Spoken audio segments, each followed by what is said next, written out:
Welcome to Action Theater Presents. Today's feature is The Spy Who Loved Me, starring Roger Moore as James Bond.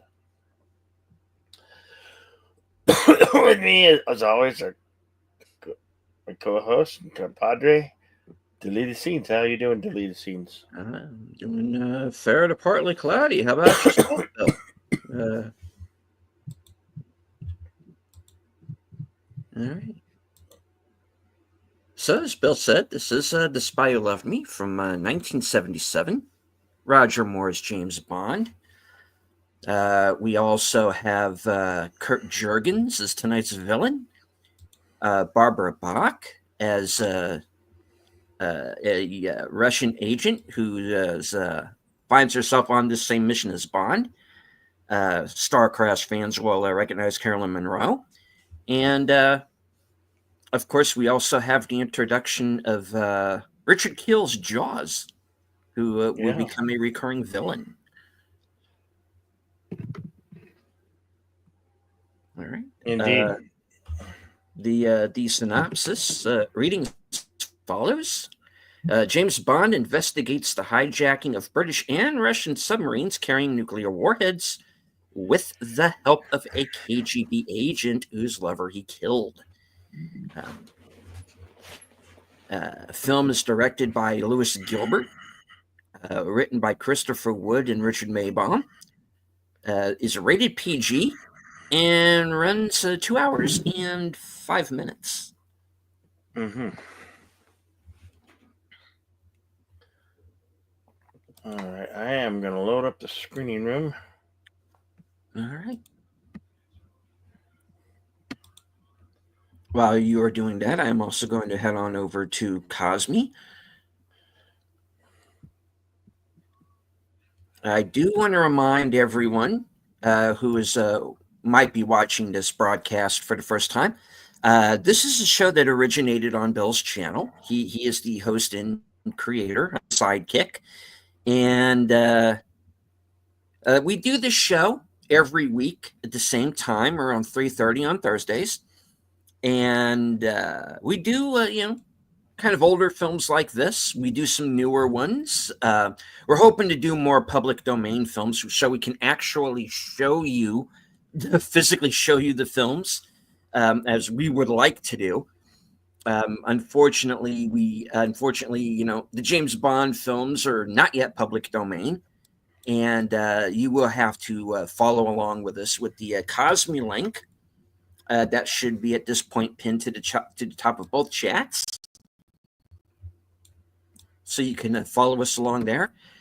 You can also sync up with your own physical copy and watch that way.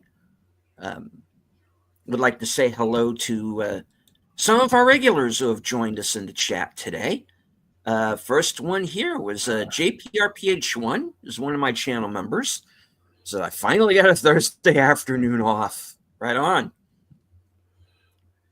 All right. Fluff Chick Productions, aka our friend Connie Cleary, the bird woman of YouTube. Swing the Blue Wrench, she's another channel member. All right, and let me see. Words and Pictures has joined us. Words and Pictures. Across the pond. But James, I need you. So does England. Need. All right. So I have not yet accessed Cosme. What is wrong with me? Hold on. There we go. That Ariel? Yeah. Right on.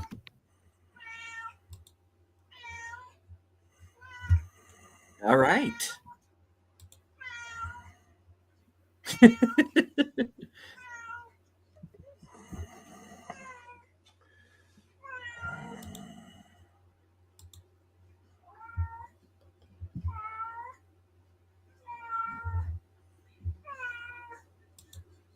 (1977), of course, the same year as Star Wars.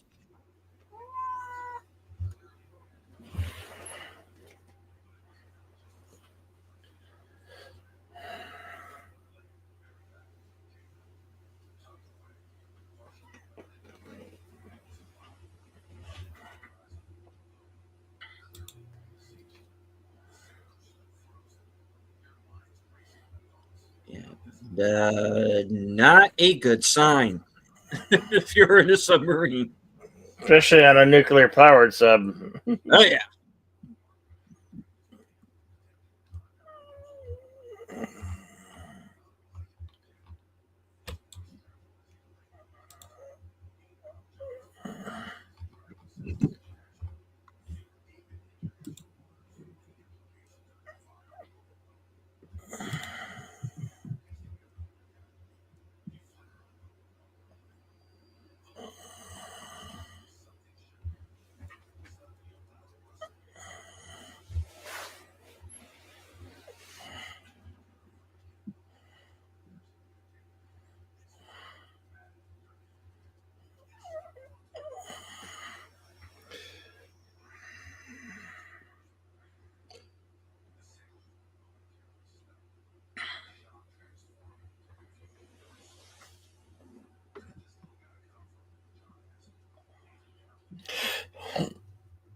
His last words were, "Help!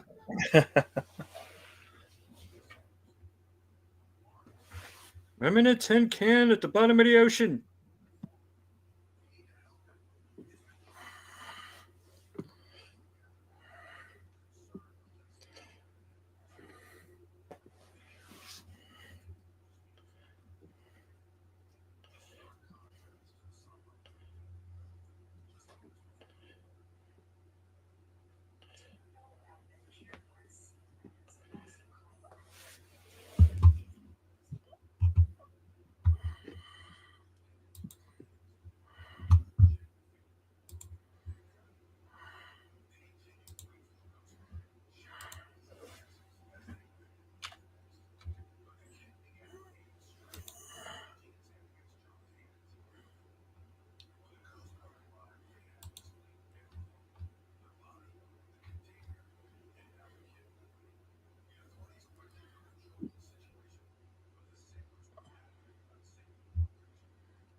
This is also the third Roger Moore James Bond film.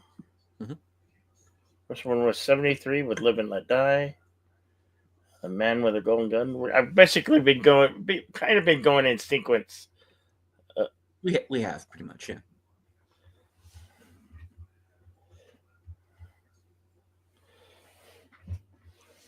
So the fact that we skipped over on Her Majesty's Secret Service, is that like a preference of yours, Bill, or No, no, it just are that's we one. are That's one we that are, I always forget about that one.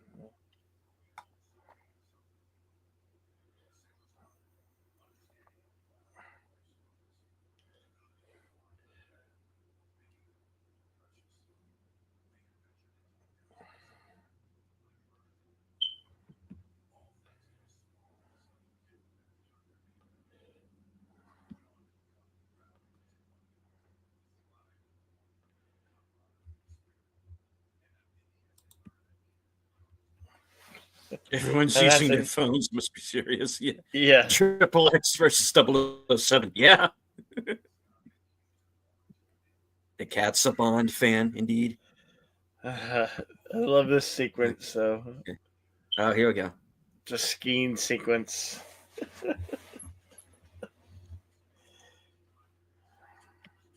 Mm. He said the thing.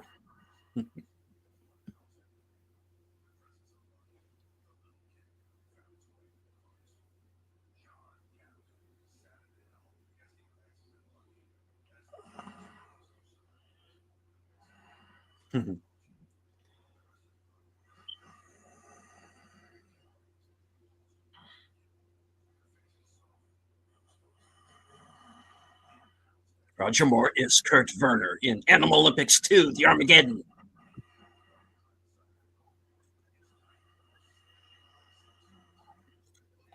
It's interesting you brought up the Animal Olympics. That came out Mm. in the very early '80s when the United States boycotted the Olympics that year, Mhm. and very famous people, animators, made that film, an Olympics. So if anybody's ever seen it, one of my personal favorites that Oh yeah. little to no people know about.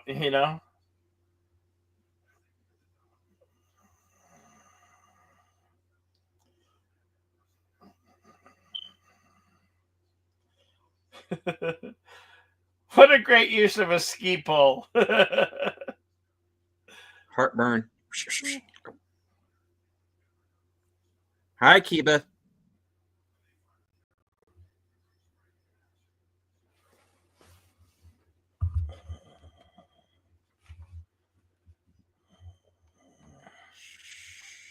Hail to JPRPH1 and Connie Clary, our friend and bird lady of YouTube.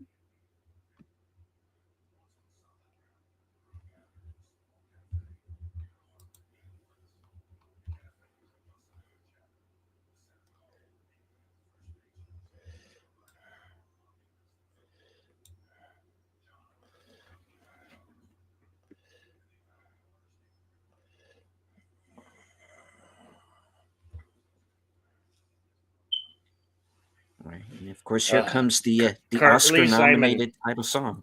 Yeah. Uh,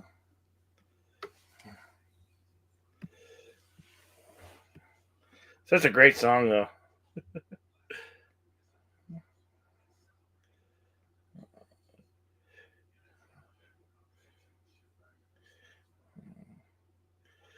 And that's one thing about the James Bond film was, not every one of them had the best song, but it's always the main title song was by a major artist, and Hmm. you always end up like or more memorable because of the song.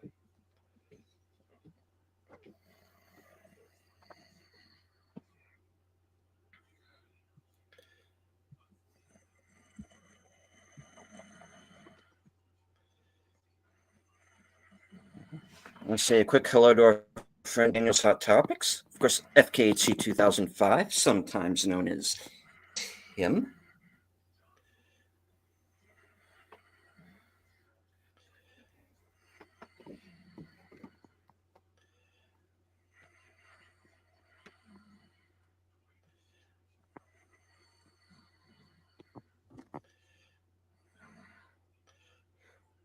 I always love these opening sequence in silhouette.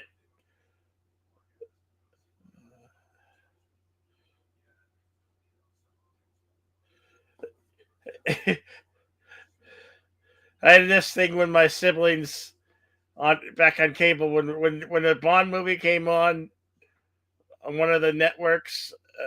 You would always know it, try to guess it by the opening sequence here. It's like, oh, that is,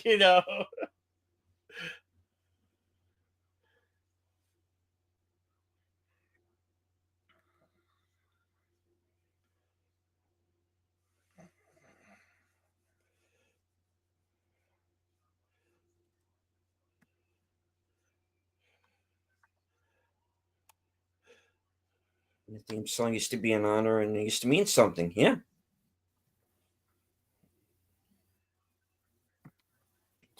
Wait, some picture says Tom Cruise Mission Impossible 7 motorbike mountain jump and parachute felt like a nod to this. Oh, I guarantee it was. Yeah.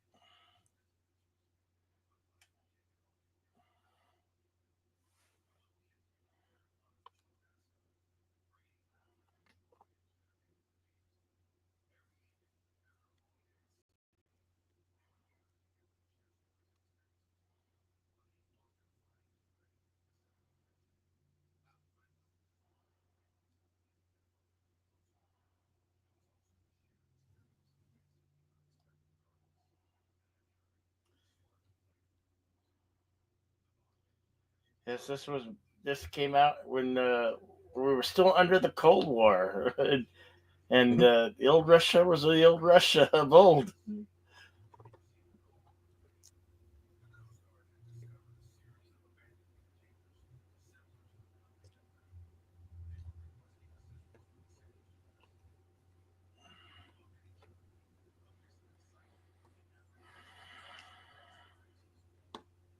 Oh, don't worry, you will.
Bless you.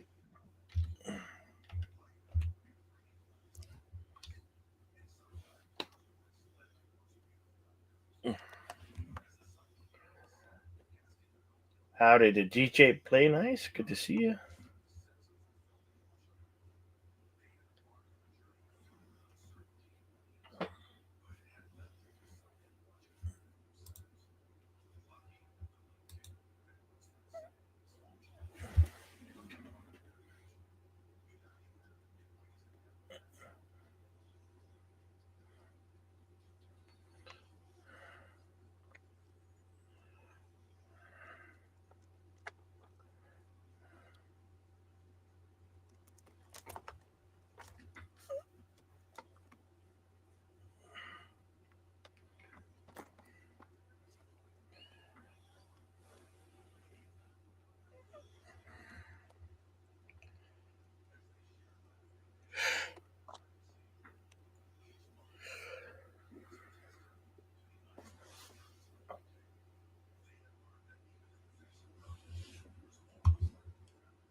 sharks with frickin' laser beams. Nah, this is just tiger sharks. Um,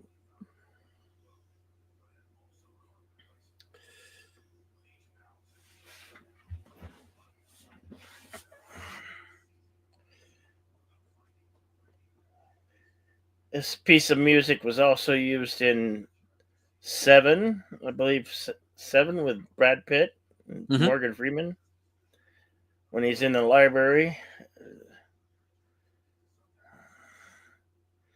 I I think it might have also been in one of the Silence of the Lamb or Hannibal Lecter movies. I'm not sure.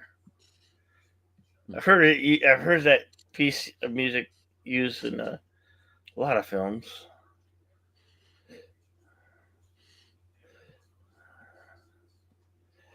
In days when they could get filming permission for an active naval base. That one was in Scotland. Right on.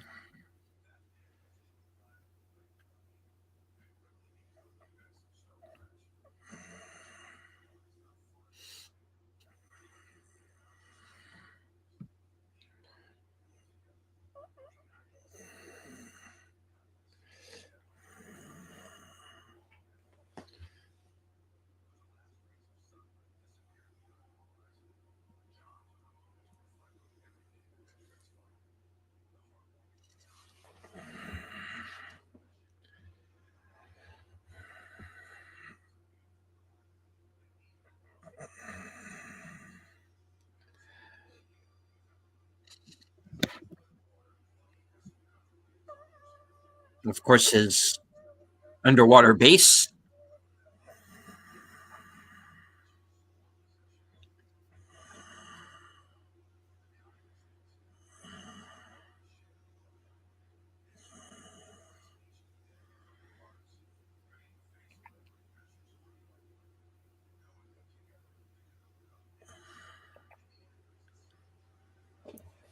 Yiga. He does such a great job. I mean, he has no speaking lines in the movie whatsoever. It's just facial expressions.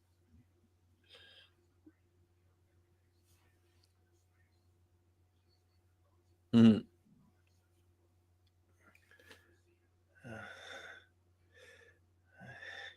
I think he was like 7'3", maybe.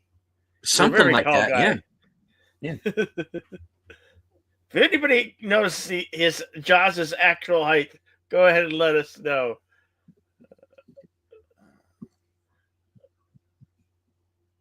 I put him in around right about 7'3".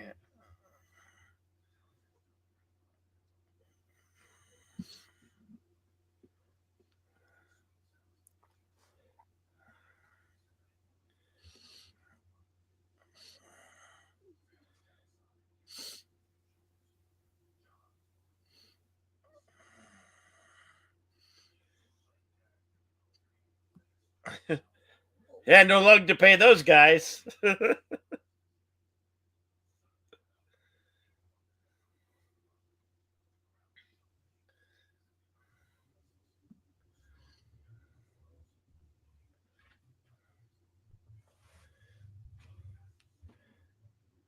Thank you, Connie Clearly, being a member for 13 months.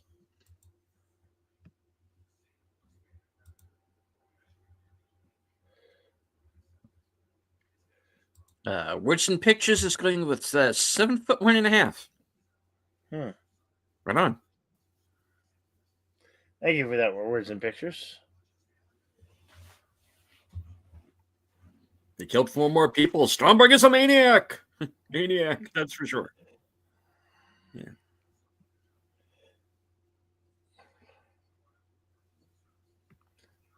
Bond of Arabia.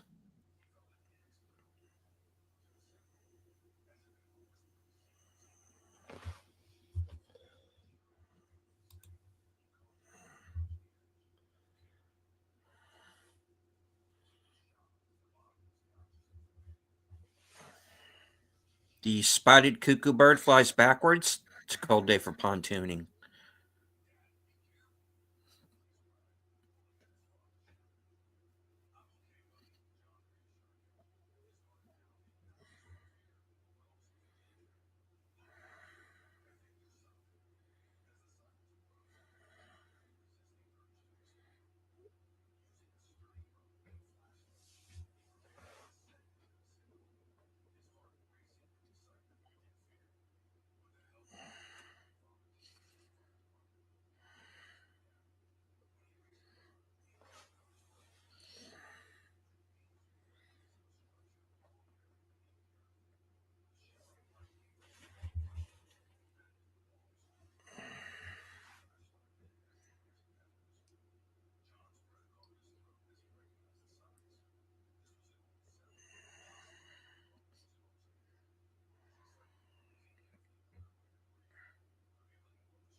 Our timestamp is 41:32.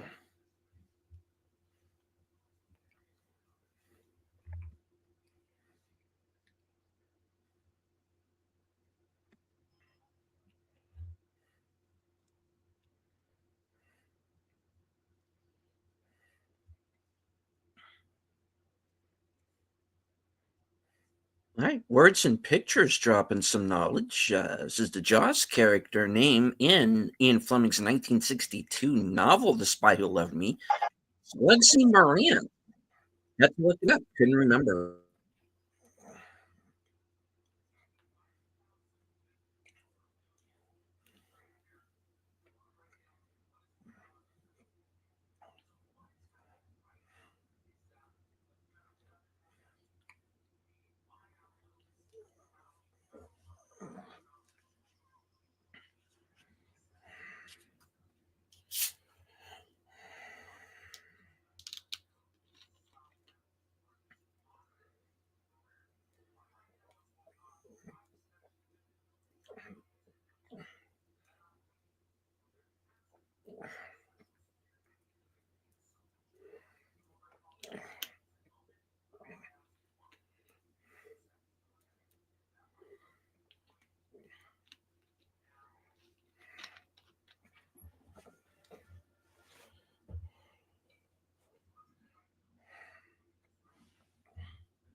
Batter up.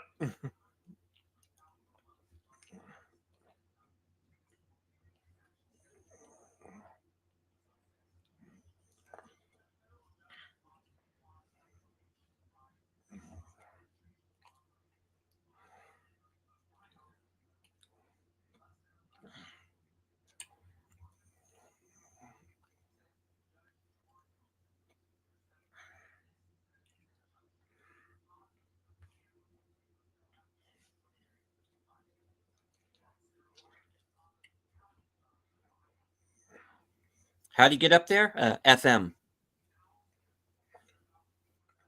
Freaking magic.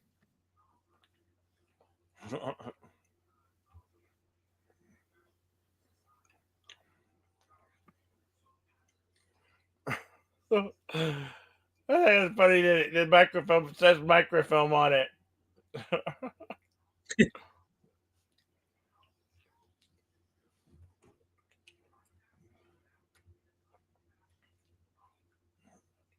Watch out for snakes. Clyde, dismantle Delavan.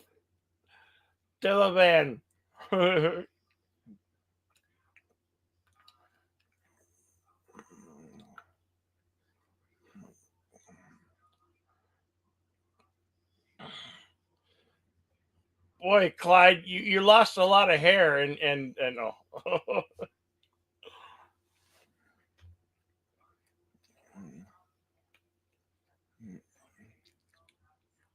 Mm.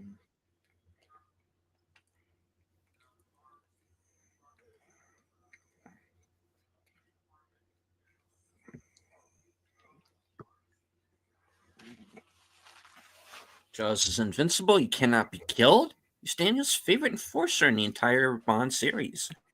Words and Pictures says we're going to need a bigger van.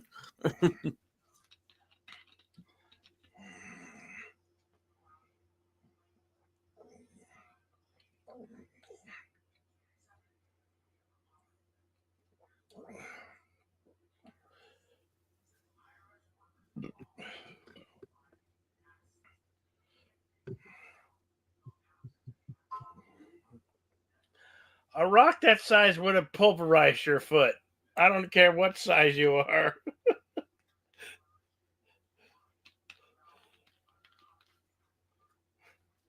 Not even steel-toed boots would have saved you.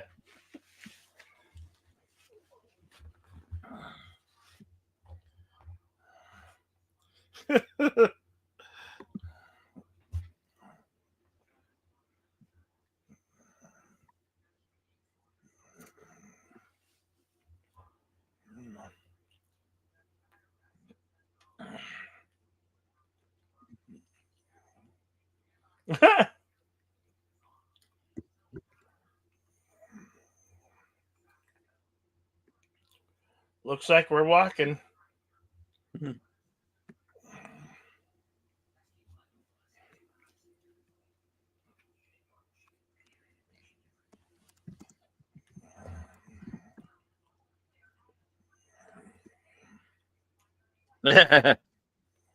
And of course,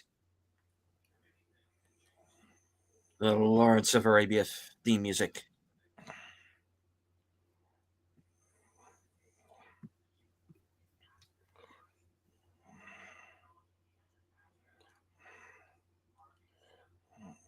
Step on the accelerator, C3PO. These aren't the droids we're looking for. Oh.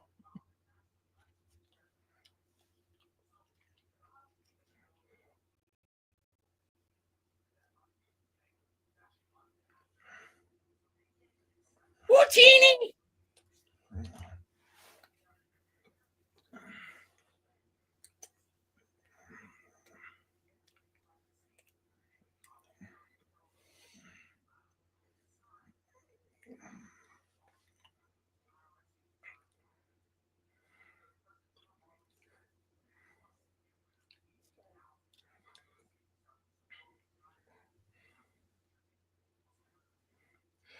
You came wanting to watch Ishtar. Sorry, this is not that film, brah.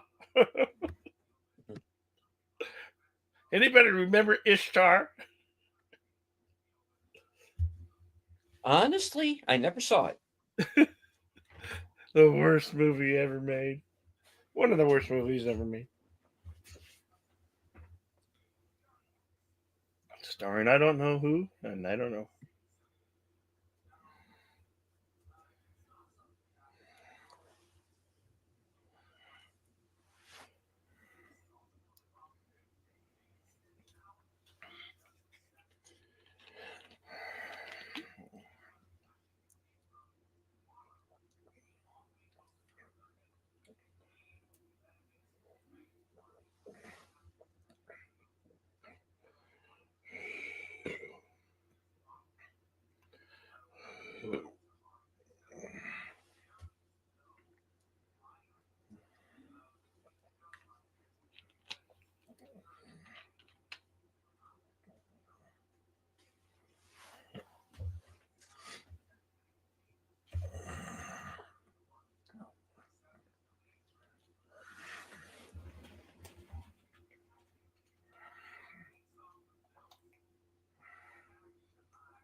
Oh no!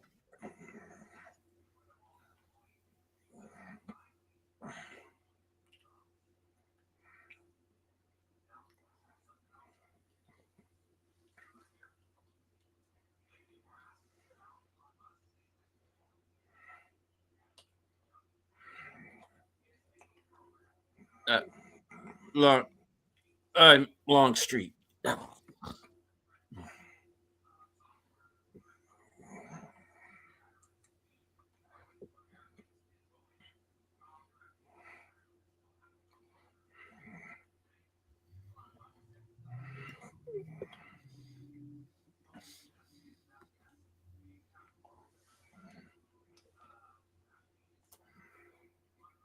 Girl?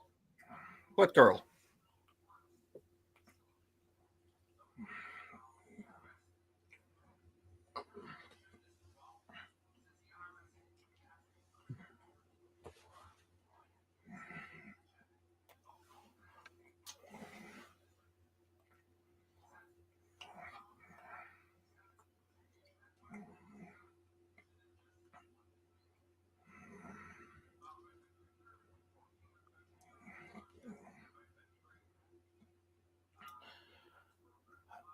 I believe those statues were defaced by ISIS or Al Qaeda somewhere.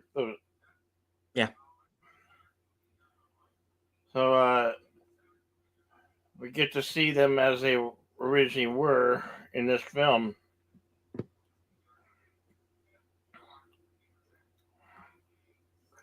As I believe those are in Afghanistan.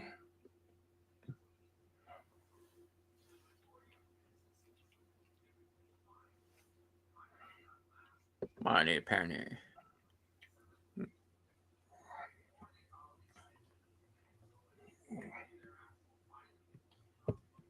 Mm.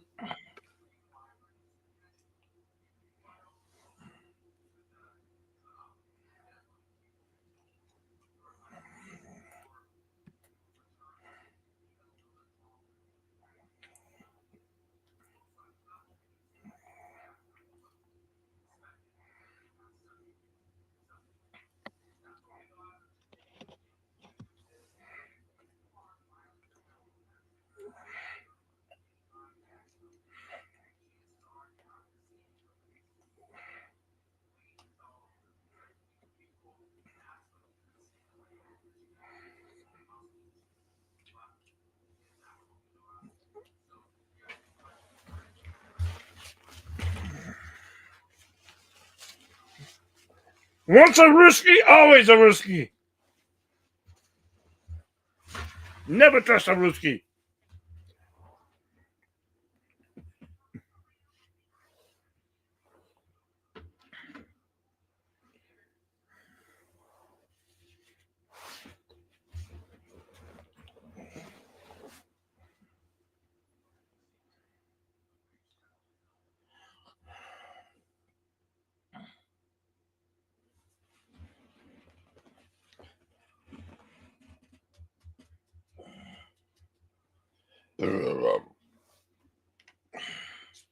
Excuse me. Have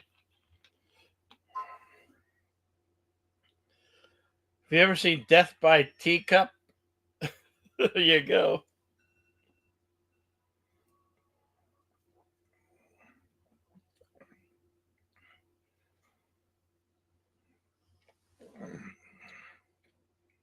Ejector sheet.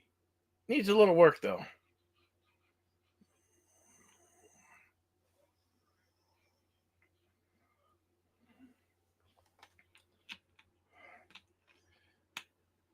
Where does he get such wonderful toys? Why, Q, you're a genius.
He hit himself in there. How exactly?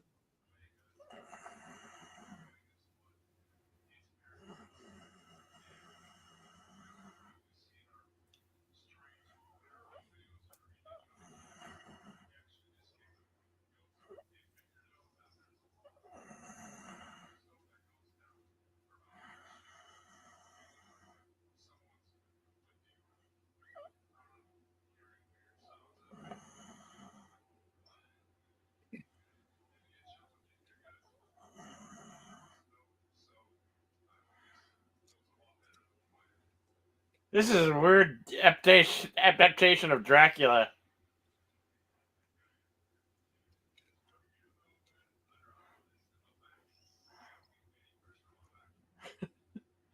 That's gotta hurt.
One of the coolest James Bond cars right here.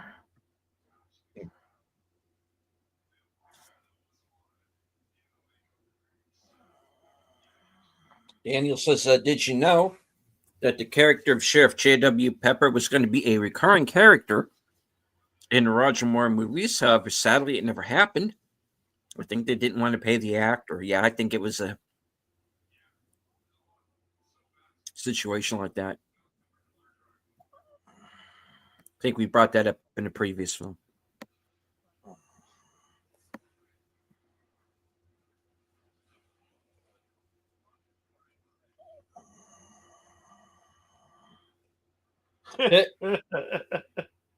We won't put a scratch on it.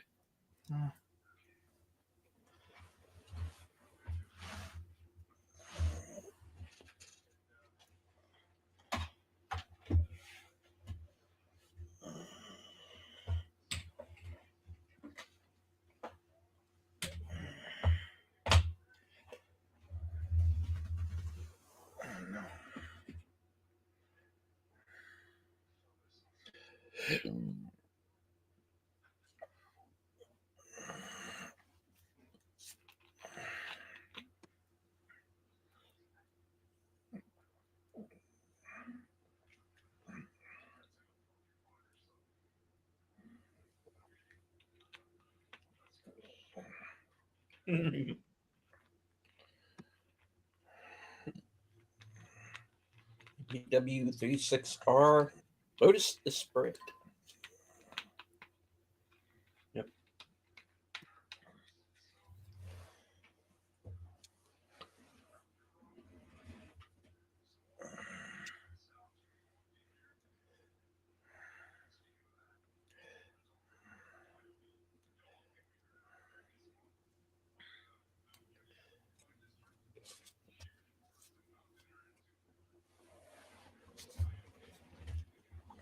Yeah.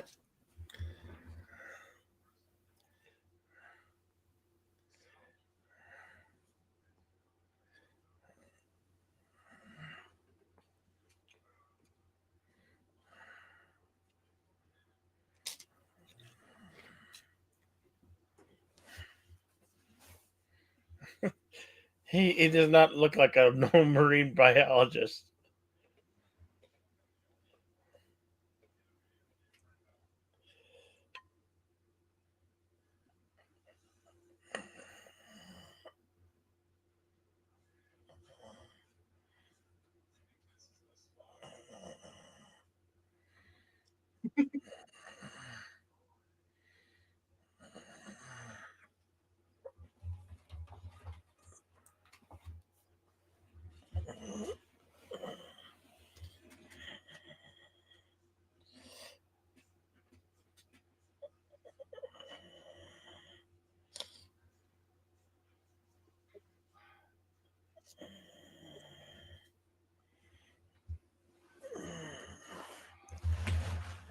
And this Scott here, how exactly?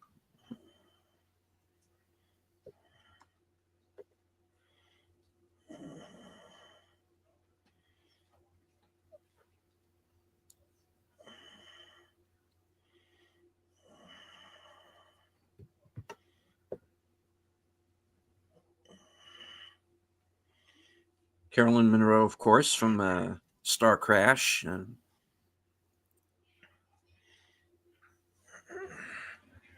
Um, Captain Kronos Vampire Hunter.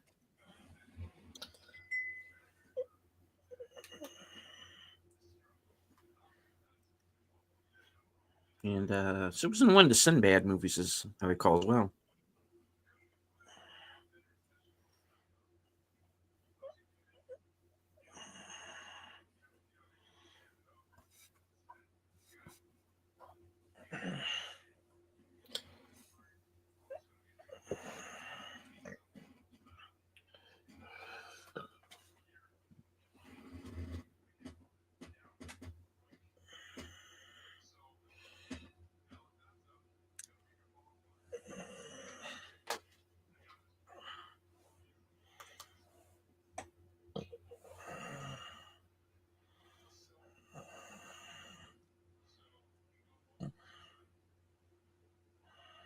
Oh, right.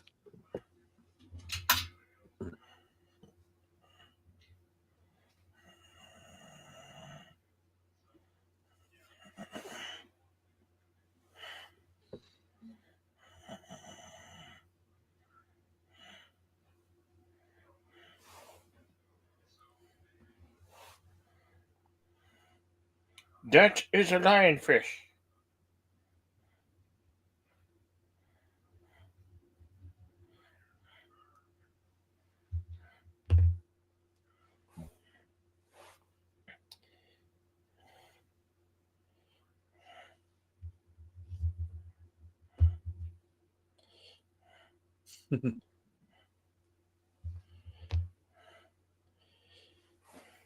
You remember how downtown used to look, don't you, Detective Drebin? Yeah! Yeah, you bet you do. In Florida, due to the pet trade, the lionfish is an invasive species Hmm. and has been released into the waterways of Florida. Therefore, they have an annual hunt or catching of the lionfish, and they make it kind of like a festival. I don't know if anybody of you have heard that, but I was watching some program on some Discovery Channel, and I heard that.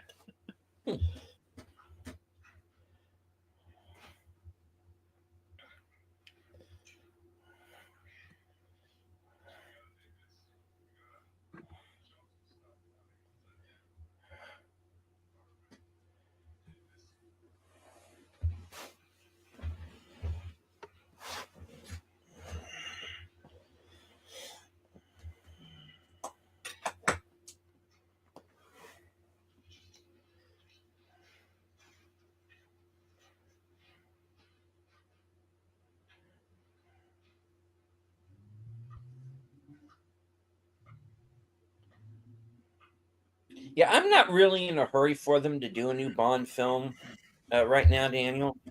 Um, I do know I don't want Amazon Prime anywhere near it. Yeah, I that's for think sure.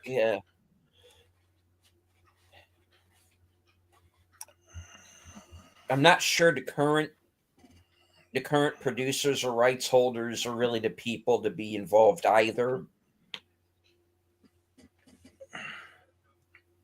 My thing would be to just follow the original novels, and just straight up adapt those. Set it in 60s, get somebody who's believable as Bond.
Yep, here we go.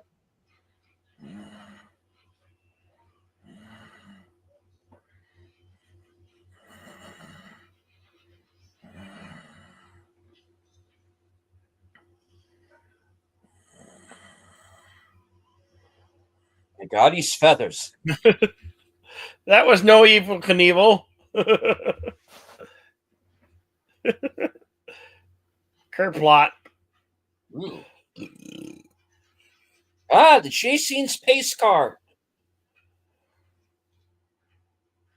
Wow, there's our boy.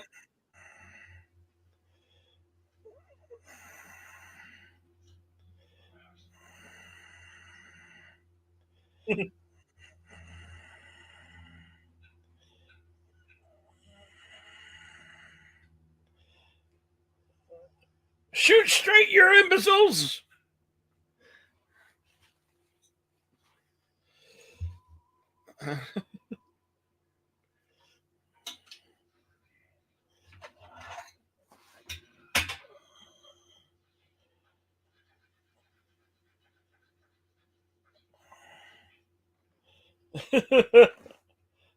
What the hell?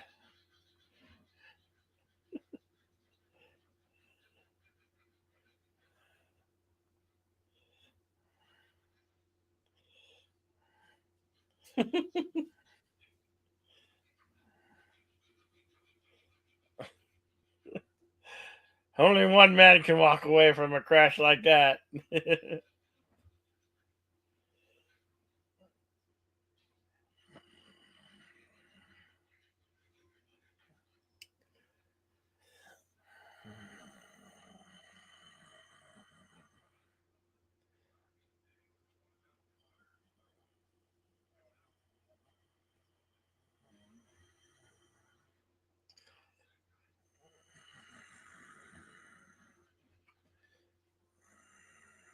Hey.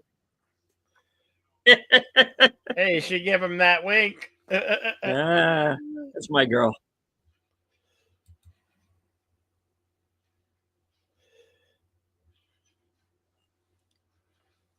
If only she used it for good instead of evil.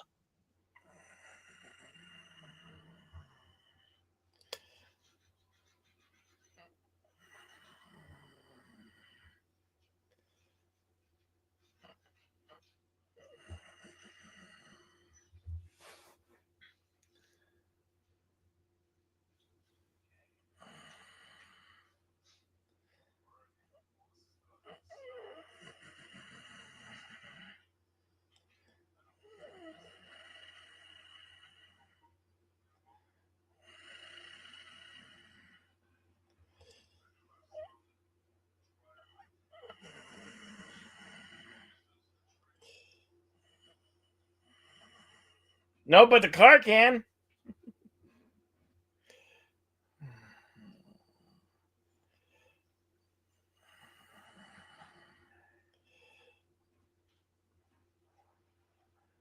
Our car is now a submarine. Crisis is averted as Q Branch wins again.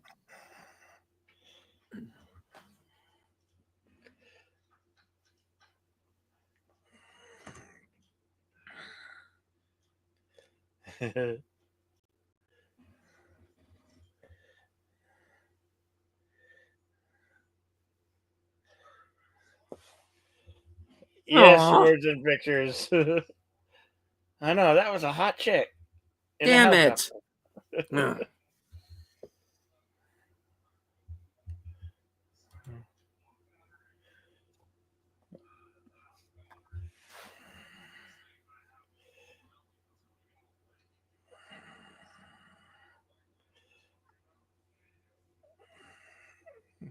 The only way to drive in the ocean.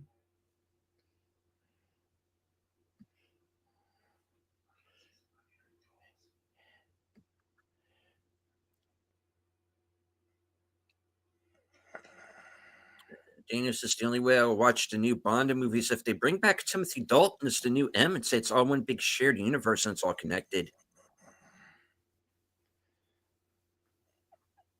Well, License to Kill, man. I She's didn't got the like license to kill, I didn't McGee. like Timothy Dalton as James Bond. I really never gravitated towards him his Bond.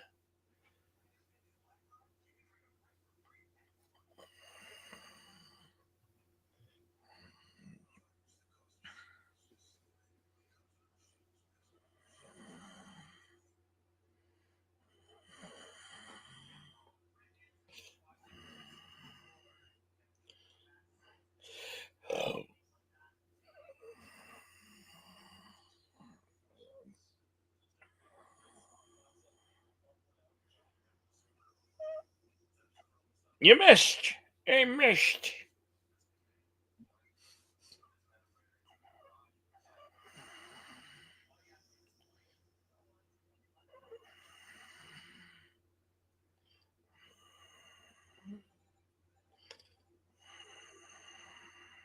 Recruited.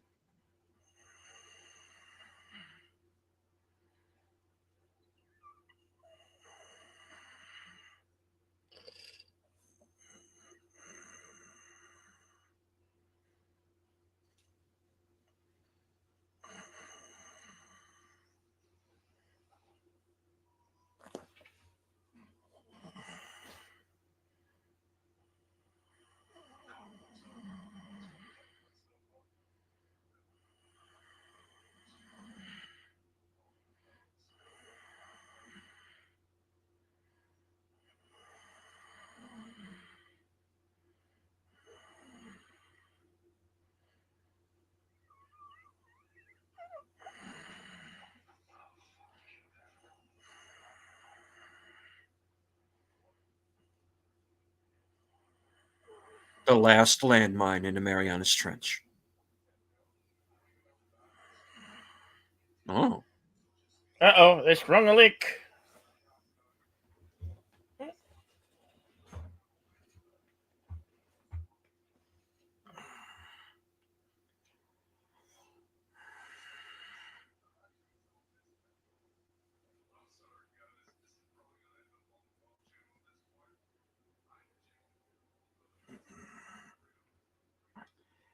They must have actually built a car that could do this because that's no CGI. There were No. no CGI here. They actually had to film a car coming out of the ocean.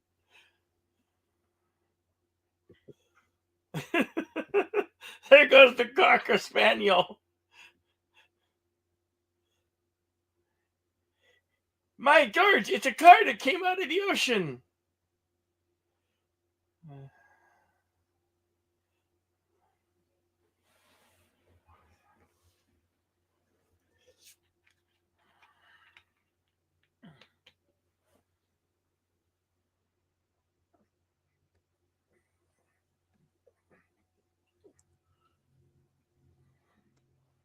Are you the message? And it says Oh, Timothy Dalton damn it. read the She's not the Bond. message. Dalton read the Bond novels, and he played the characters written in the novels. Yeah, he did. Which I commend him for actually bothering to read the source material. But I guess people seem to be mixed on Dalton. For everybody I've met that liked him as Bond, I've met someone else who didn't. So that's how it is. Matter of taste, I guess. Yeah, I was not a fan of him as Bond.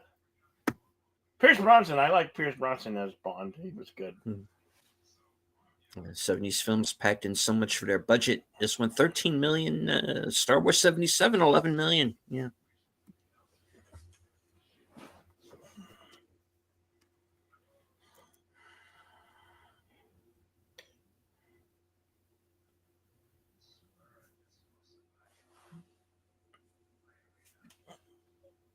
And hello to Lord Toth. Lord Doth, hail!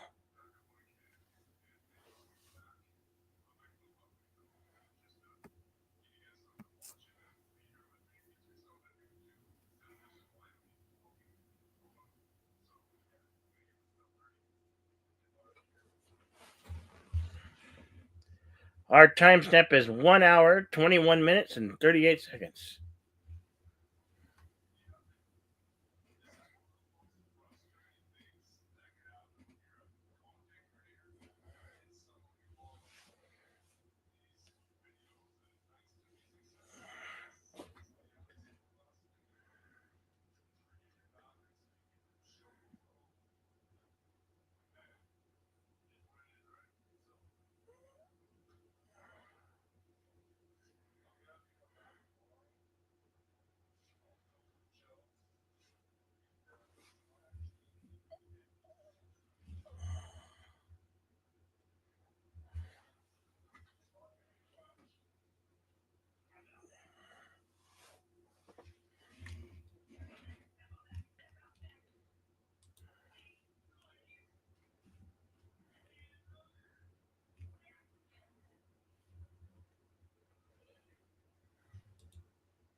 Awkward.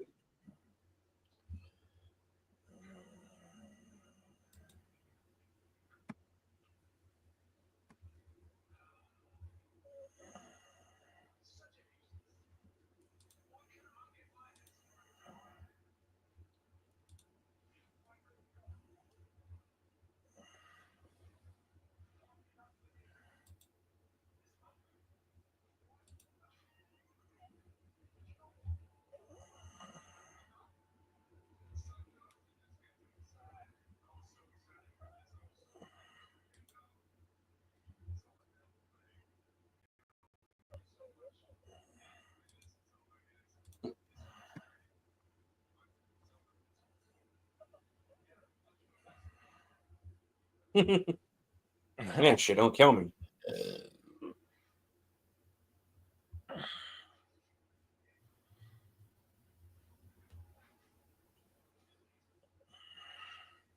You may go now.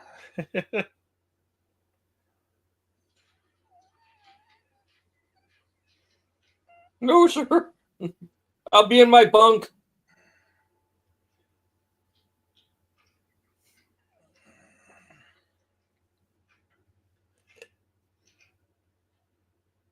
This Waterworld prequel is weird. Oh, that's not Jackson Valdez.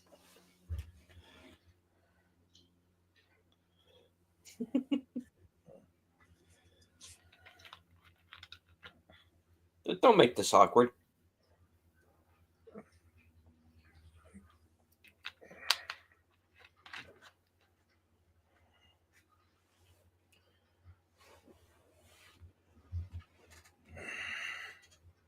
WandaVision and high power? What the man said. Oh.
I'm a mega villain. We always wanted to destroy the world.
That's what you get for being a red shirt.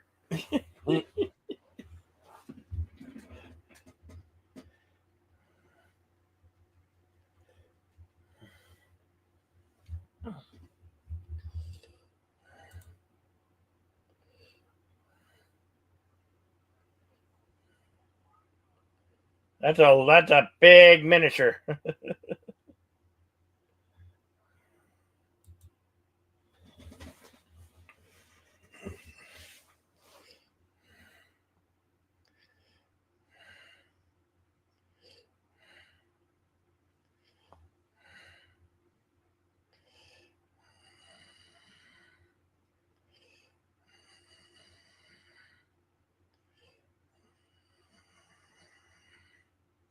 Die, red shirts, die.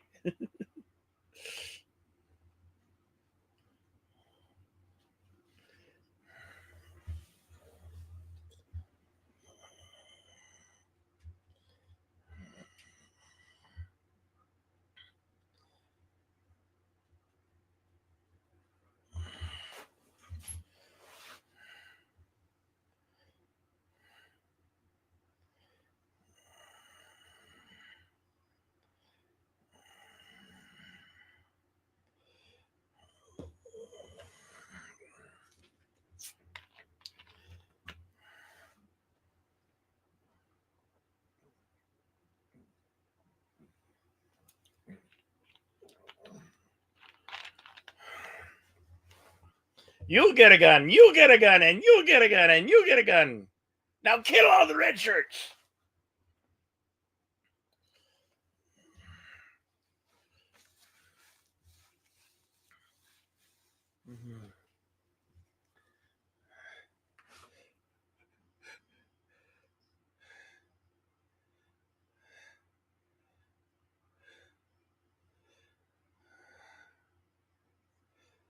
Oh, this is so fun. Shooting up red shirts. Damn it. We rented an air ram and we're going to use it.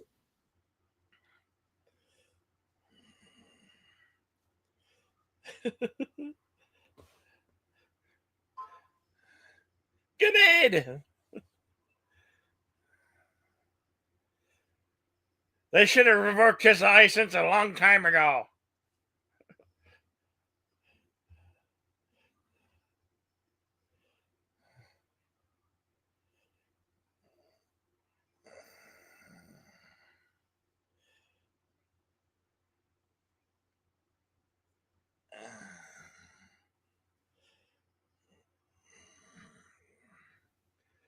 God save the Queen.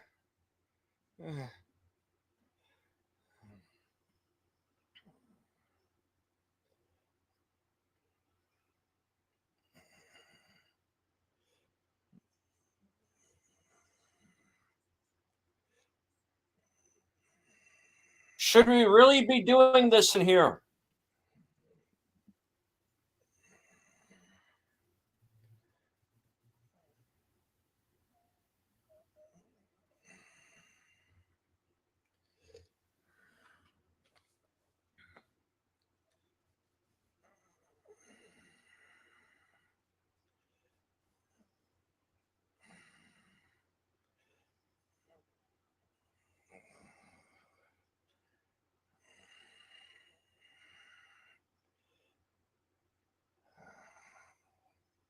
Oh, damn. They're toasting them now. Railing kill.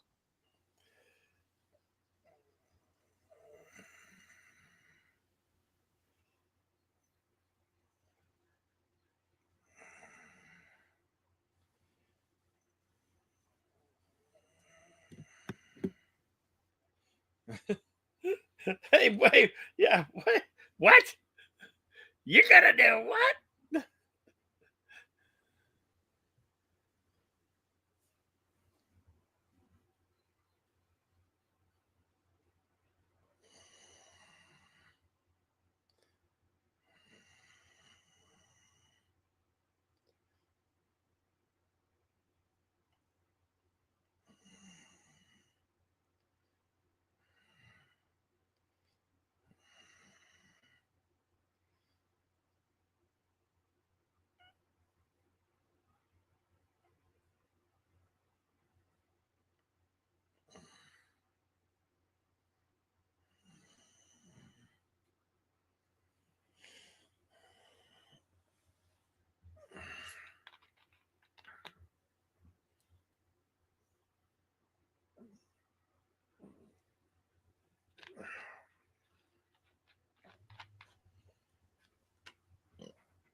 It's elementary, my dear.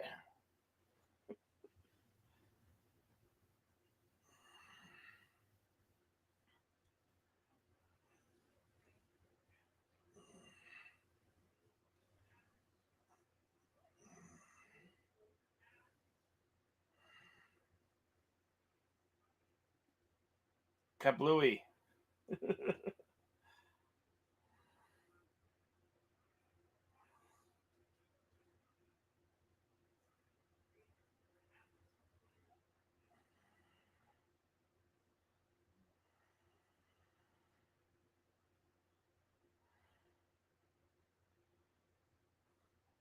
You ever play that game Operation? It's a lot like that, but in reverse.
Hey, you turned off the theme music. What the heck?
Oh wait, he died.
Ow. Ow, man.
Okay. I'm all right.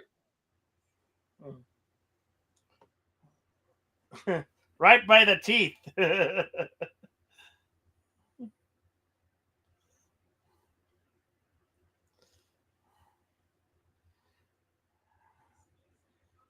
Shoot the sharks with laser beams.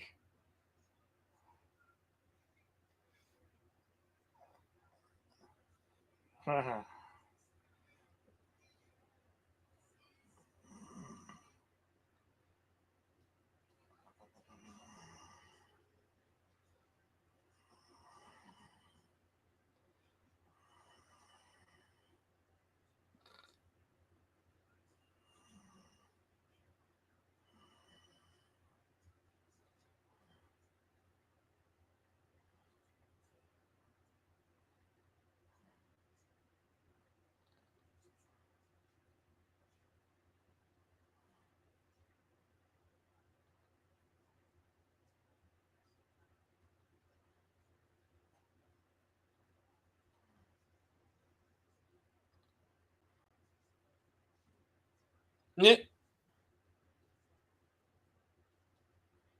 Man bite shark.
Think again.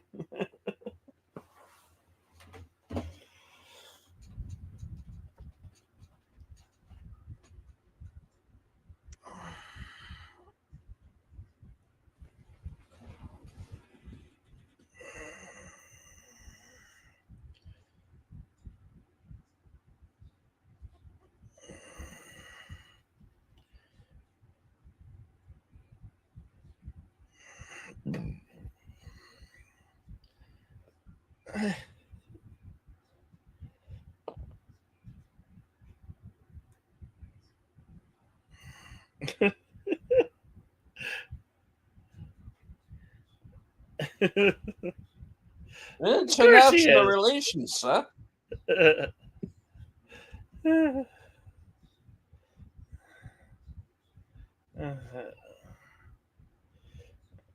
You're the best. Hmm.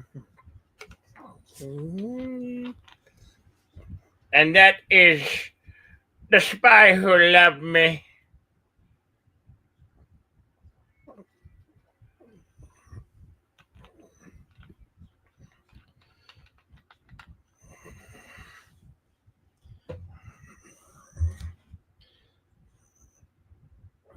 Nobody does it better. You're welcome, words and Yeah. pictures. It's our pleasure as always. And if you noticed in the credits there, Jeremy Bulloch, who was the actor who was Boba Fett originally, was on the British submarine. And Nicholas Campbell, who was Spider-Man on television, was on the American show.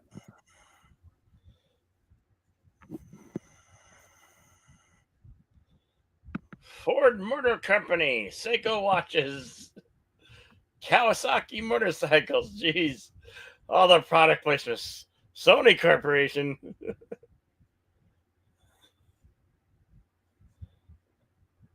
Bond Yes, will she's. return for your eyes only. Mhm. I love for your eyes only. All right. Shall I consult the scrolls? You should consult the scrolls. All right. The Spy Who Loved Me was released October 3rd, 1977, at an estimated budget of 14 million, going on to gross 47 million worldwide. Was nominated for 3 Academy Awards for music, for original song, and art direction. And was nominated for 2 BAFTAs for, again, production design and music. The Golden Globes for song and music.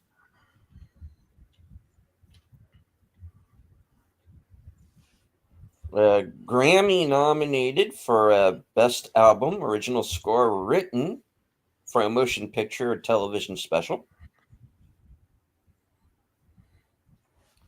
Was nominated for the at the WGA's, the Writers Guild of America, for Best Comedy adapted from another medium. All right.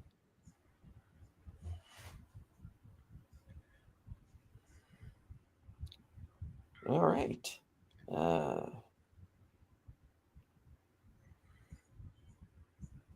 Moving on. Oh, hold on. Lost the page. Bear with me a moment, folks. All right.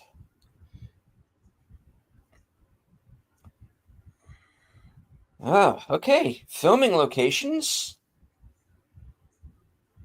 Medinet Habu Temple, Thebes, Egypt. Capicoli Beach East, Sardinia, Italy. Vista Point, SB94, in Sardinia, Italy. Capricacia, it's also Sardinia. All of these are Sardinia, Italy, by the way. Via della Basilica, Piazza della Chiesa, probably pronounced that wrong. The Abu Simbel Temples, Egypt. Al Bastion Abenteulen, Cairo. Of course, the 007 stage, Pinewood Studios. Asgard Peak, Mount Asgard, Aquatech National Park, Baffin Island in Canada.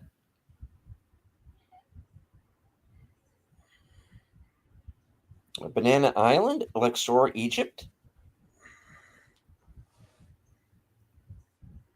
The Bar Pontiel Lounge, Cala de Volpe Hotel, Costa Esmeralda, Sassari, Sardinia. Bay of Biscay, Atlantic Ocean. Coral Harbor, New Providence Island, Bahamas.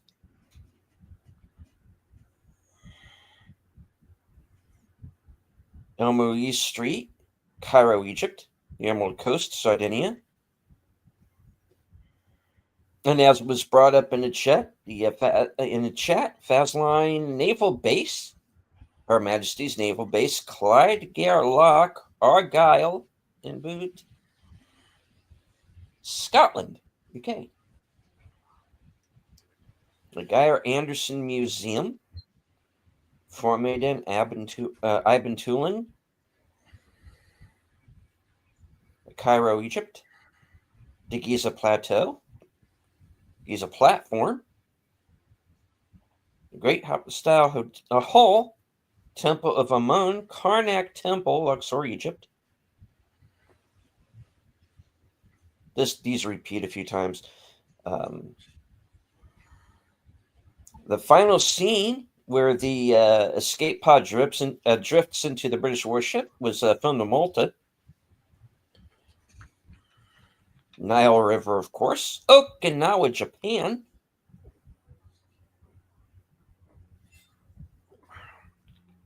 Saqqara Oasis, Saqqara, Giza, Egypt. The Pyramid of Khufu, the Great Pyramids, Giza Plateau. St. Moritz, Switzerland. And, of course, the Sphinx, Giza Plateau, Giza, Egypt. All right. Moving on to trivia.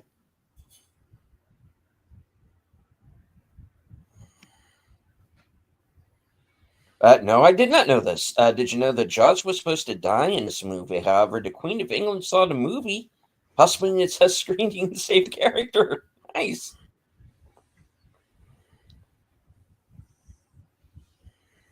And of course, we'll have to wait until Moonraker before we see where he eventually ends up.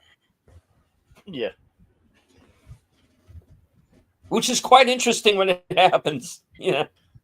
All right. To the trivia. 185 items. So I'm going to have to narrow this down. Or we will be here all night. All right. The closing credits say James Bond will return in For Your Eyes Only. But because of the successes of Star Wars and Close Encounters, Moonraker was chosen. The first James Bond movie to be recorded in Dolby Stereo.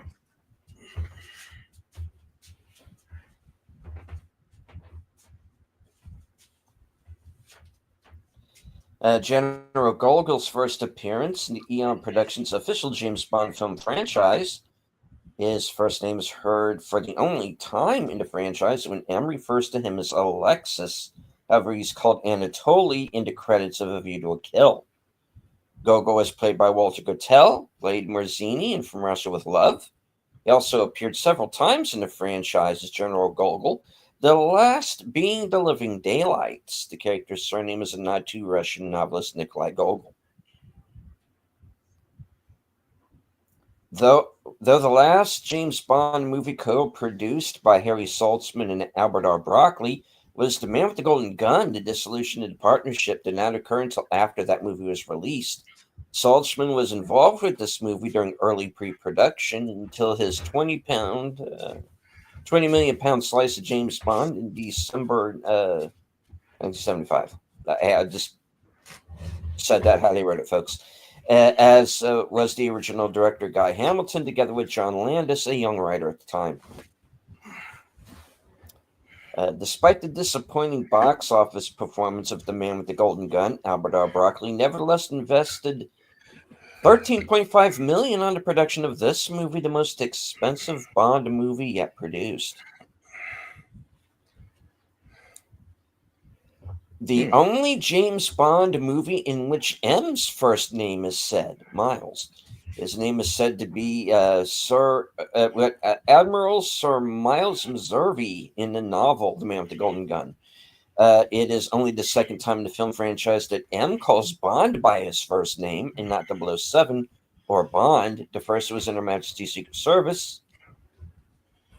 Q is referred to by his real name, Major Jeffrey Boothroyd in Doctor No and From Russia with Love.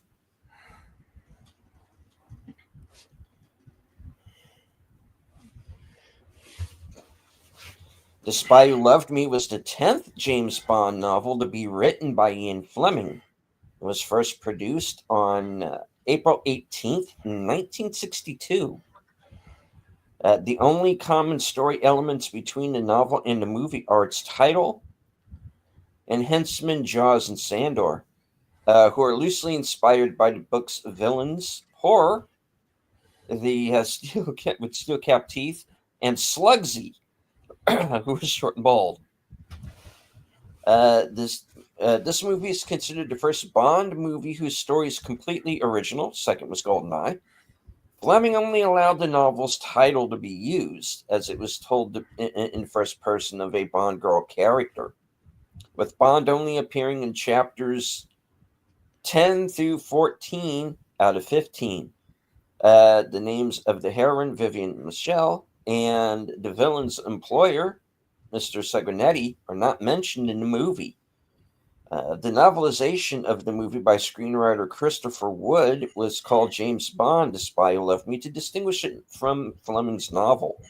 This was the first novelization of a Bond movie rather than the other way around. Some later Bond movies, such as Moonraker, A View to a Kill, and Quantum of Solace, followed the example of using one of Fleming's titles and creating a wholly or mostly new story around it.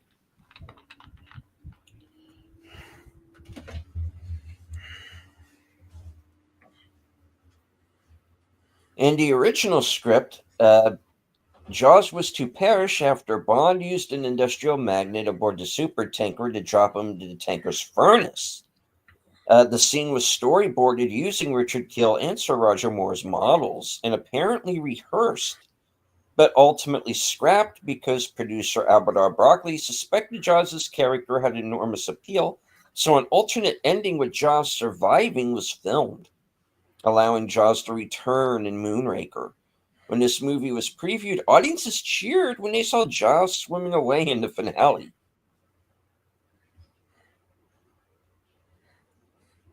In his audio commentary, Sir Roger Moore comments on the opening parachute ski jump that could have gone horribly wrong for stuntman Rick Sylvester. After the jump, a disengaged ski clipped the unopened chute as it was falling. The ski could easily have prevented the chute from opening. It can still be seen in the final footage when the ski clips the about to open parachute. The movie received 3 Academy Award nominations, the most ever received by a Bond movie until Skyfall. For art direction, score, and song, for Nobody Does It Better. It's the first Bond movie to receive multiple Oscar nominations.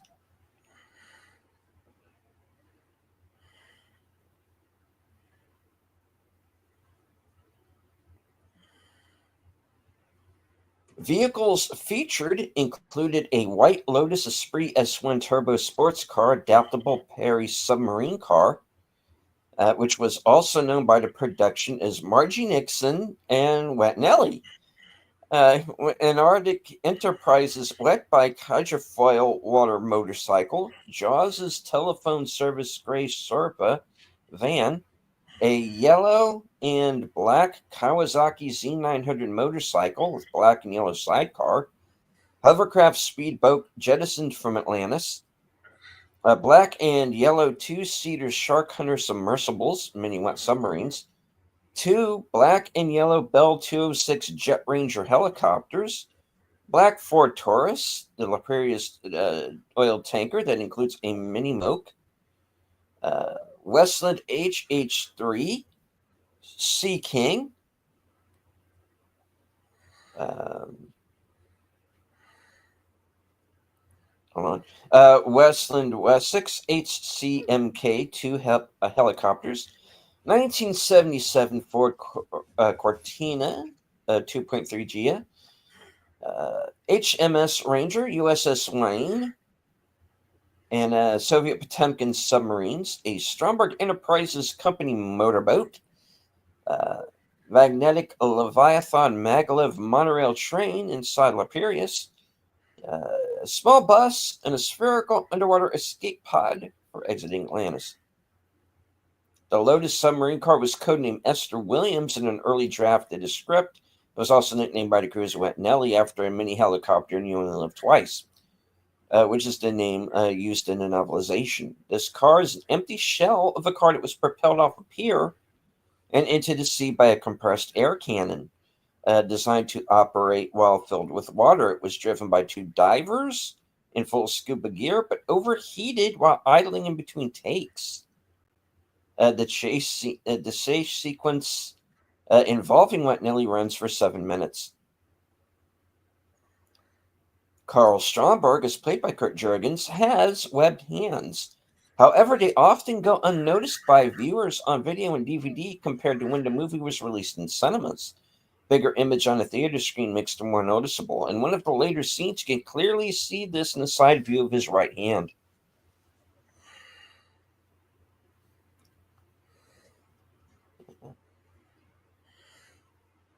Screenwriter Michael G. Wilson has a cameo as a man in the audience at the Pyramid Theater.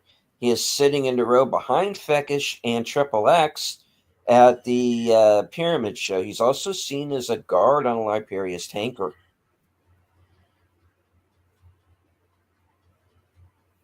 The Aquapolis, the enormous Japanese floating sea structure, was considered an exterior set for the Stromberg.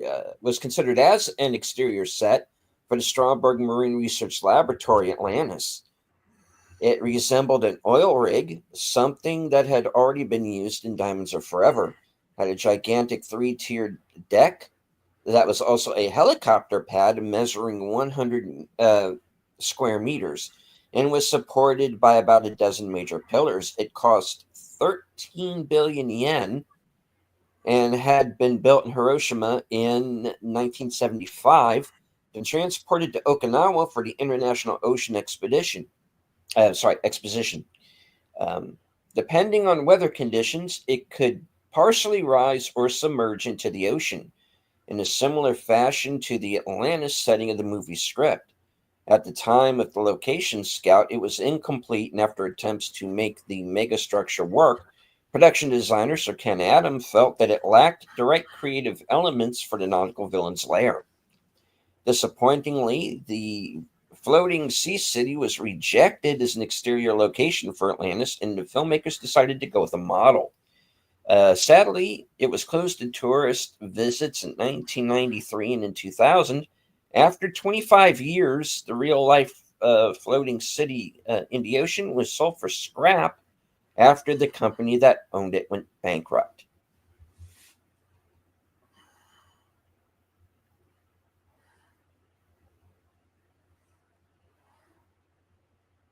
A Minolta logo appears on their microfilm capsule.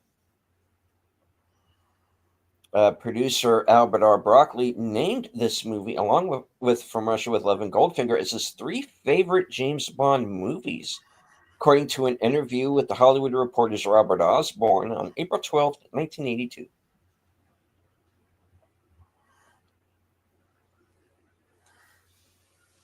Guy Hamilton was originally assigned to be the director of this movie, but left the project to direct Superman instead. Coincidentally, he also wound up dropping out of that movie.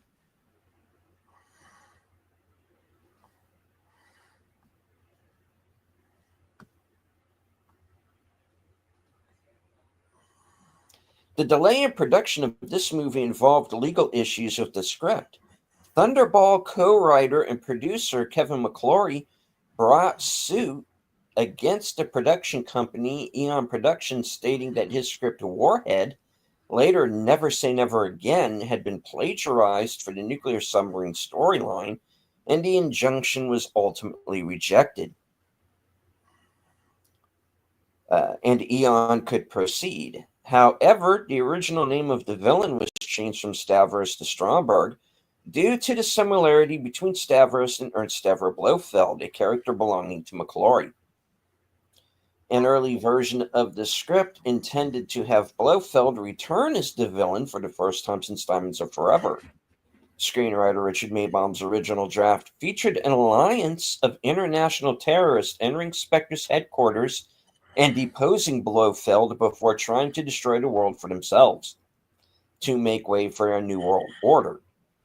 This script was deemed too political by Albert R. Broccoli. Several scenes, including the one where Bond and Anya meet each other in the Cairo bar, were written by an uncredited Tom Mankiewicz. According to him, the scene originally made reference to Tatiana Romanova from Russia with Love. This was cut. If it had been left in, this movie would have included direct references to the Sir Sean Connery and George Lazenby eras of the Bond franchise. Of the writers included John Landis, original director Guy Hamilton, Sterling Sullivan, Cary Bates, Anthony Barwick, Anthony Burgess, Ronald Hardy, and Derek Marlowe. In total, 12 screenwriters worked on 15 drafts. No worries, Curtis Shelby. Hey, Curtis.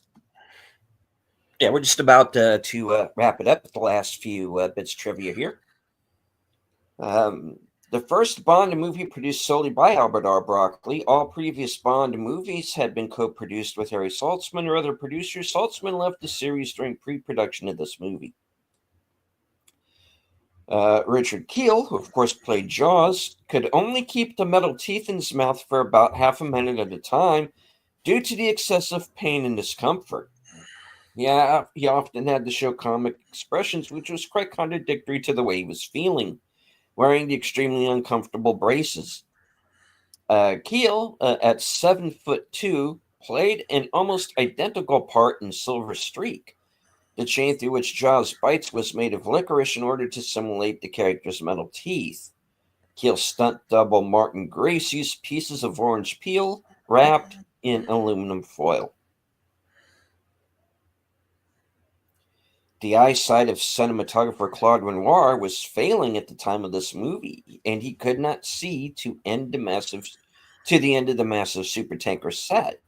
As a result, he could not supervise the lighting. Sir Ken Adam turned to his friend Stanley Kubrick, who, under the condition of complete secrecy, supervised the lighting. He suggested the use of floodlights. In addition, Katharina Kubrick, Kubrick's stepdaughter, designed the dentures that Richard Kiel wore in this movie and Moonraker.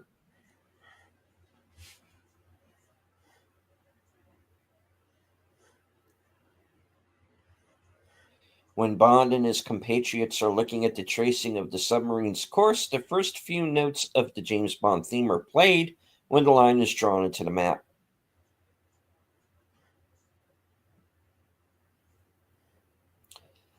Michael Billington, who plays Sergei Barsov, Anya's lover in the KGB, was under consideration for 007 and played him during the casting of The Leading Ladies. One of the models seen during the opening credits was named Penelope Smallbone. A character in Octopussy was given this name. Jack O'Halloran, Will Sampson, and David Prowse were all considered to play Jaws. Gary Anderson, creator of Thunderbirds, threatened legal action against the producers as he felt this movie came too close to a story proposal he had offered them in the 1960s. The suit was dropped through Eon Productions, ended up purchasing the rights to Anderson's original proposal. The first Bond movie to make significant references to Bond's past, including his recruitment to the British Secret Service from the Royal Navy and his, quote, many lady friends, and his marriage to Tracy on Her Majesty's Secret Service. Milton Reed, who played Sandor, was unsuccessfully lobbied for the role of Oddjob in Goldfinger. Reed played one of the guards in Dr. No and was one of Matabon's attendants in Casino Royale. Valerie Leone, who played the hotel receptionist in Sardinia, appeared in Casino Royale as the lady in the Bahamas and Never Say Never Again. Shane Rimmer, who played the American submarine captain, makes his third appearance in a Bond movie after playing bit parts in You Only Live Twice and Diamonds Are Forever. And George Baker, who plays Captain Benson, played Sir Hilary Bray in On Her Majesty's Secret Service.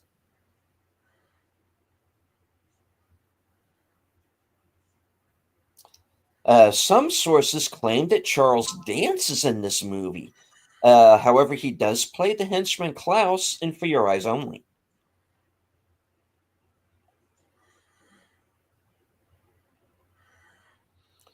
The first appearance of recurring character Defense Minister Frederick Gray, played by Jeffrey Keane. While walking along the docks, Bond refers to him as Freddy for the only time in the franchise. In all subsequent movies, he uses the more formal address Minister. James Mason was considered for the part of the villain, Carl Stromberg. His famous role as Jules Verne's Captain Nemo in Walt Disney's 20,000 Leagues Under the Sea was a major element in his consideration. He would also be considered as a main villain Hugo Drax in the next Bond movie, Moonraker. Coincidentally, James Bond creator Ian Fleming based the villain Drax on the Jules Verne character Robar from Clipper of the Clouds, Master of the World, and Robar, the Conqueror stories. Sadly, Mason never got into any Bond movie.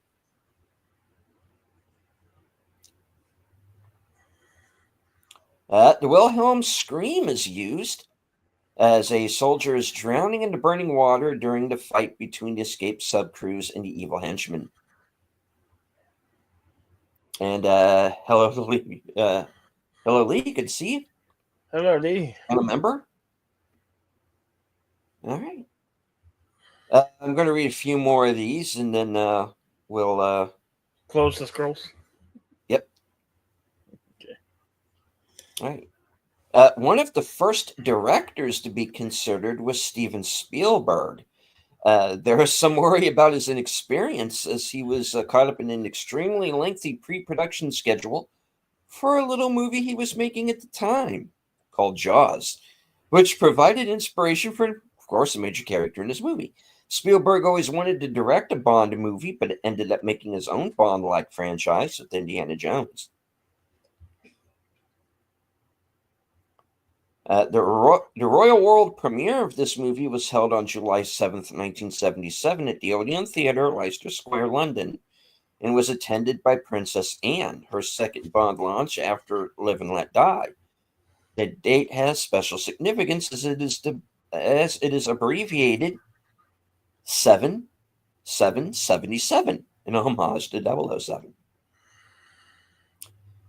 The first line of the Ian Fleming novel read, "I was running away." The last line read, "A secret agent? I didn't care what he did. A number? I'd already forgotten it. I knew exactly who he was and what he was and everything. Every smallest detail would be written on my heart forever." Nobody Does It Better was a hit in the US and the UK. The song was so successful that the title has become part of the James Bond universe vernacular. According to the CD soundtrack sleeve notes, it charted in the US on July 23rd, 1977, and went to number 2. It stayed there for 3 weeks and was on the US charts for 25 weeks. In the US, the song also achieved the classification of gold single. It entered the charts in the UK August 6th, 1977, and peaked at number 7. The soundtrack album charted in the US on August 27th, 1977, and went to number 40. Elvis Presley saw this movie on Wednesday, August 10th, 1977, during a special viewing at the General Cinema in Whitehaven, Tennessee. It was the last movie he saw, as he died 6 days later, Tuesday, August 16th, 1977, at the age of 42. Wow. Really? Yeah. R.I.P. Elvis. Barbara Bach and Richard Kiel appeared together in Force 10 from Navarone and Humanoid.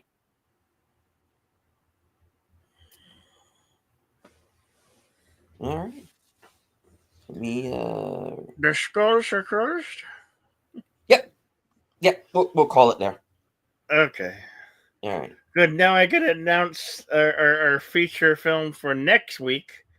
Uh, uh, Not so much an action film, but a comedy, borderline comedy. It's definitely comedy and action. We're gonna be hosting Real Genius with Val Kilmer next Thursday. Oh. It's kind of one that I've been wanting to do for a while, and it's not so much action, but there is some action in it. So I think it's safe to qualify it for it. Right on. Hello to Zombie Box Reviews. Hey, Zombie Box. Good to see you, pal.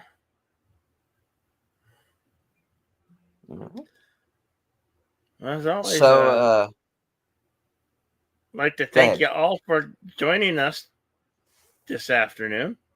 Glad you could hear, even if you were here for just a little bit. Without you, all would not be possible. So we really appreciate each and every one of you. As always, be excellent to each other, party on, and well, we can't wait to see you on the next one. Indeed. I do want to thank once again everyone who joined us here in the live chat.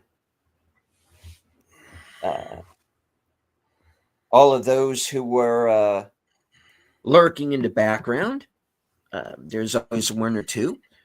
It's quite all right. You don't have to engage with the chat as long as you enjoyed the show. Hit the like, share out the stream. And, of course, if you are new to Bill's channel or mine, please subscribe. And, of course, remember that this was a commentary-only broadcast due to YouTube's copyright guidelines. We couldn't air this movie to you live. If you were watching live and joining us on Cosme, you saw the film. Otherwise, you will need your own either need your own copy or go to probably either Amazon Prime or MGM Plus to see the film, because that's where you're most likely to find it at this point. So those of you who are here with us live, I hope you enjoyed the show. I'm sure we'll be doing. We are going to be doing the rest of the Bond films. We're going pretty much in order. Yes. So it's just going to be a matter of when we can fit them onto the schedule. But yeah, so stay tuned for more Bond. I do want to remind everyone tonight at 11:30 will be my show, Coming Attractions. You get to find out what's going on, what's going to be going on with my channel for the next week or so. While we are here and while, of course, Bill is with us, I do want to remind everyone Saturday, this upcoming Saturday at 4 p.m., we are going to be co-hosting the Worst Movies of 2024 special, which I have titled, "Oh, Dear God, No."